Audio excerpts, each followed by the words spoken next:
कि let's suppose अगर पाकिस्तान की आर्मी को मजबूत ना किया गया तो इंडिया शायद हम पे हमला करेगा। क्या आज के दौर में इंडिया के पास इतना टाइम या इतना जिस तरीके से वो डेवलपमेंट की तरफ जाता नजर आ रहा है, क्या वो हमला कर सकता है या ये चीज़ें इनकी इंसल्ट तो होती है, पाकिस्तानियों के लिए इंसल्ट है, बाकी वो जो मुल्क जिन जिन बांग्लादेश उसकी इंसल्ट है। मोदी ने अपने जैसलमेर के दौरे के बारे में जानकारी साझा की ही थी कि पाकिस्तान इस दौरे को लेकर सजग हो गया है। इस दौरे की जानकारी आने के बाद पाकिस्तान के आर्मी चीफ आसिफ मुनीर पाकिस्तान के पूर्वी पंजाब में पड़ने वाले रहीम यार खान पहुंचे, जहां उन्होंने पाकिस्तानी सेना की विभिन्न तैयारियों को देखा और पाकिस्तानी आर्मी के युद्ध की तैयारियों का जायजा लिया। हमारी रॉकेट के कैलकुलेशन, हमारी आईटीज की चीजें सारी इंडिया के पास है। हमारे हमसे नहीं है उन्होंने। हमारे जितने भी साइंसदान थे, वो कितने भी साइंटिस्ट थे हमारे, पाकिस्तानी नहीं थे, वो पाकिस्तानी साइंटिस्ट थे, मुसलमान थे। पाकिस्तानी कहाँ से? तब तो पाकिस्तान का नामो निशान ही नहीं था। अगर वो ये डेथ पेनल्टी ना दें तो अगर फॉर एग्जांपल 5 पाकिस्तानी या एक पाकिस्तानी ने ये कदम उठाया तो होना ये था कि कल को वहाँ पे एक कल्चर बन जाता जी कि ये सुल्तान मुजफ्फरदीन सदुज़ई है, वो आया यहाँ पे हमला किया। इसी तरह से कुतुबुद्दीन ऐबक है, मुगल बाहर से आए, उन्होंने हमला किया। ज़हीरुद्दीन बाबर आया तो हमला किया। इसी तरह शहाबुद्दीन गोरी आया तो हमला किया। कि पहले ही पाकिस्तान और बांग्लादेश के ताल्लुकात अच्छे नहीं हैं और वहाँ पे बैठ के अगर पाकिस्तानी ये हरकतें करेंगे तो इससे कोई इज्जत तो नहीं कमाई जाएगी। और इंडिया ने जो robotic city, science city launch की है, यार पाकिस्तानियों शर्म कर लो, कुछ सोचने वाली बात है। उन्होंने रोबोटिक पाकिस्तान आज मरेगा मेरे हाथों। ये बुनियादी तौर पे पाकिस्तान की खुराक की नाली है।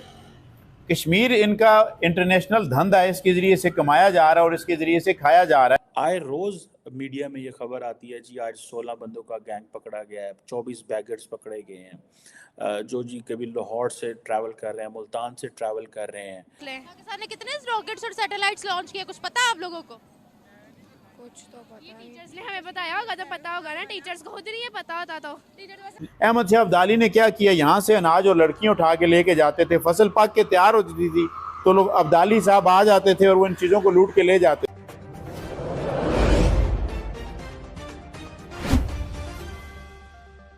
हुकूमत से गुजारिश है एजुकेशन इंस्टीट्यूशन से कि आप पाकिस्तान के यूथ के लिए कुछ कर दें, जैसे बाहर के मुल्क के लोग अपने नौजवानों के लिए कितना कुछ करते हैं। जैसे दफा हम चांद पे पहुंच चुके हैं, मुझे लग रहा है एक दफ़ा भी नहीं, यानी कि एक दफ़ा गए हैं, उसके बाद जो पिछली भी नहीं गए। चलो हम गए ही नहीं, कभी भी नहीं गए, लेकिन सोचा भी नहीं, बिल्कुल भी नहीं सोचा। यहाँ पे है ही नहीं, सिस्टम ही नहीं है बाहर जाने आने का, कोई सिस्टम नहीं है। बस दूसरों को देखते रहो, खुश होते रहो कि भाई सही है, भारत जीत रहा है, जीती जाए। हमारा पाकिस्तान में सब कुछ भी चक्कर नहीं है। जीत रहे हैं, जाहिर सी बात है जीत रहे, ऑब्वियसली। एक कितनी बार भारत में बात ये भी आई थी कि चांद पे उन्होंने घर बना लिए हुए हैं, दे विजिट मून, लाइक हम लोग कुछ भी नहीं कर सकते पाकिस्तान की। तो खैर अभी नहीं उन्होंने बनाए, वहाँ से मट्टी जरूर लाए हैं। तो मट्टी तो हम वो भी नहीं लेके आए। चांद तो दूर की बात है, हम चांद दूर से देखते तो है, लेकिन कभी वहाँ तक पहुँचने का सोच सकते हैं? सोच सकते हैं, मैं सोचती हूँ। महंगाई नहीं है, बस ऐसी बात है। यहाँ पे पार्टीज़ की, पॉलिटिकल पार्टीज़ की लड़ाई ख़त्म हो तो देन वी विल गो। ये सब कुछ हमारी सोसाइटी साइंस को मानने वाली है, उनका चांद का मिशन क्या? नहीं, हमारी सोसाइटी साइंस को मानती ही नहीं है। They believe on karmas, not on. पर बिलीव करती है करामास पे, सुपरस्टिशंस पे। They can't be in reality. Society कैसे सुपरस्टिशंस पे बिलीव रखती है? देखिए ना, दुनिया एजुकेशन पे बिलीव कर रही है, साइंस पे बिलीव कर रही है, आगे पहुंच रही है। हम सिर्फ और सिर्फ किस्मत आजमाई है कि किस्मत में होगा तो करेंगे वरना नहीं करेंगे। क्या बात है, बिल्कुल सही बात। यही बात है। आपको लगता है कभी हम लोग साइंस में, तालीम में आगे जा सकते हैं, टेक्नोलॉजी में रिच कंट्री हम हो सकते हैं? बिल्कुल हो सकते हैं, हम क्यों नहीं हो सकते? हमारे मुस्लिम साइंसदान इतने ज़्यादा ज़हीन थे। ठीक है सर, आपने बोला इंडिया और चाइना की जंग नहीं है, दोनों अपना एक आर्मी को ऊपर वर्क कर रहे हैं, दोनों रिलेशन ट्रेड के हवाले से खासतौर पे आपने बात की है कि इतने बड़ी तादाद में वो ट्रेड कर रहे हैं। लेकिन इसे अगर इस तरीके से कह दिया जाए कि इंडिया की सिर्फ चाइना के साथ जंग नहीं बल्कि पूरी दुनिया के जितने भी कंट्रीज हैं वो किसी के साथ भी जंग नहीं रख रहा, वो अपने मफाद को देख रहा है, वो अपने नेशनल इंटरेस्ट को देख रहा है, वो रशिया के साथ भी जाता है, वो यूएस के साथ भी ट्रेड करता है, चाइना के साथ भी ट्रेड करता है, अफगानिस्तान और ईरान जैसे कंट्रीज के साथ भी ट्रेड करता है, वो किसी इसराइल के साथ भी करता है और गजा में भी एड भेजता है। पाकिस्तान में बार बार फेसबुक पे और सोशल मीडिया पे मैसेजेस दिए जाते हैं कि ये फ़लाँ फ़लाँ इसराइली प्रोडक्ट्स हैं, इनका बाइकाट कर दिया जाए। ठीक है। हमें हैरत होती है कि पाकिस्तान के पासपोर्ट पे लिखा होता है कि ये पासपोर्ट दुनिया के तमाम ममालिक के लिए करामद है सिवाय इसराइल के। अगर वो उन ममालिक के लिए करामद है तो इसराइली मसनूआत यहाँ पे कैसे पहुँच जाती हैं? और जो सरहदों के मुहाफ़िज़ हैं जिनका काम है कि वो ऐसी चीज़ों को रोकें जो नापसंदीदा अनवांटेड एलिमेंट्स हैं, उनको रोका जाए, तो वो रुकते क्यों नहीं, वो यहाँ पे कैसे आती हैं? तो ट्रेड एक ऐसी चीज़ है जो शदीद दुश्मनियों के बावजूद भी होती है। और दुश्मनी आप किस चीज़ की हैं? आप सिर्फ एक कंपटीशन, हम इसे दुश्मनी नहीं कह सकते, सियासी ताल्लुकात नहीं होते, ये टाइज होती हैं ममालिक के दरमियान में, इसके लिए अंग्रेजी का यही लफ्ज़ है। तो उस बुनियाद पे आप ये देख सकते हैं कि बेशक जिस तरह नाराज़ मियाँ बीवी का मैंने कहा था कि बच्चे भी होते जा रहे हैं लेकिन नाराज़ हैं जी, एक दूसरे से बनती नहीं है चूँकि अरेंज मैरिज है। तो इंडिया और चाइना में भी वही अरेंज मैरिज है कि जी बज़ाहिर तो ये पाकिस्तान में पढ़ाया गया ये बयानिया है कि जी वो दोनों एक दूसरे के शदीद मुखालिफ हैं और लद्दाख में उनकी हर वक्त लड़ाई लगी रहती है, वो खा जाएंगे। हालांकि लद्दाख में तो असला भी नहीं रख सकते अपने मुआहदे के तहत, वो कोई किसी को नहीं खा सकता, ठीक है। उनकी अगर हुई भी तो ज़्यादा से ज़्यादा हाथापाई हो जाती है, उसमें असले का इस्तेमाल नहीं किया जा सकता। अफ्रीकैन की फौजें वहाँ पे असला इस्तेमाल नहीं करती हैं।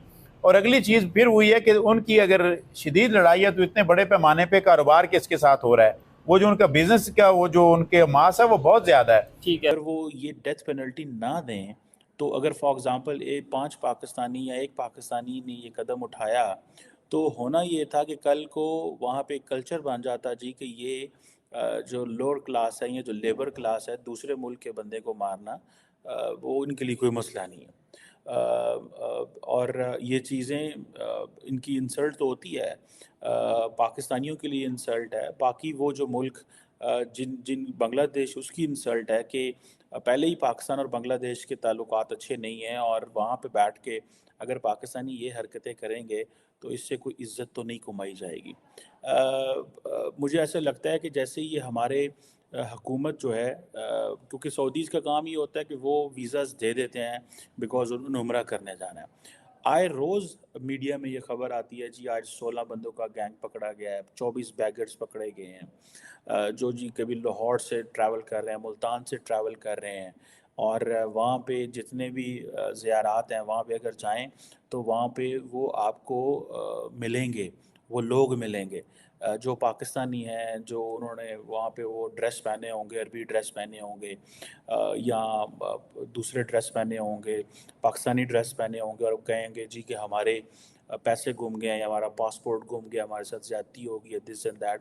और वहाँ पे ये होता है कि जो लोग ज़ियारत करने जाते हैं उनको होता है हर रोज़ नए लोग जा रहे होते हैं तो उनको नहीं पता ये बंदा कब से बैठा हुआ है। सो अगर ये बंदा अगर आप रेगुलर जा रहे हैं तो आपको पता चलेगा कि ये जो नेटवर्क्स हैं ये प्रॉपर लोग धंधा है, बिजनेस है ये जो जिसे आप कहें। सो पाकिस्तान की जो ओवरसीज़ मिनिस्ट्री है वो भी जिसमें ये कहना कि वो इराक़, सऊदी अरब और इन मुल्कों के अंदर जो पाकिस्तानी लेबर जाती है उनकी थोड़ी ट्रेनिंग भी होनी चाहिए कि भाई आप जब अपने दूसरे मुल्क जाते हो तो आप रिप्रेजेंट किसको कर रहे हो, आप भाई पाकिस्तान को रिप्रेजेंट कर रहे हो, आपकी कि थोड़ी बहुत जो इज़्ज़त है वो मुल्क की रखें। मोहम्मद बिन सलमान पहले ही पाकिस्तान की बड़ी सपोर्ट कर रहे हैं और अभी ये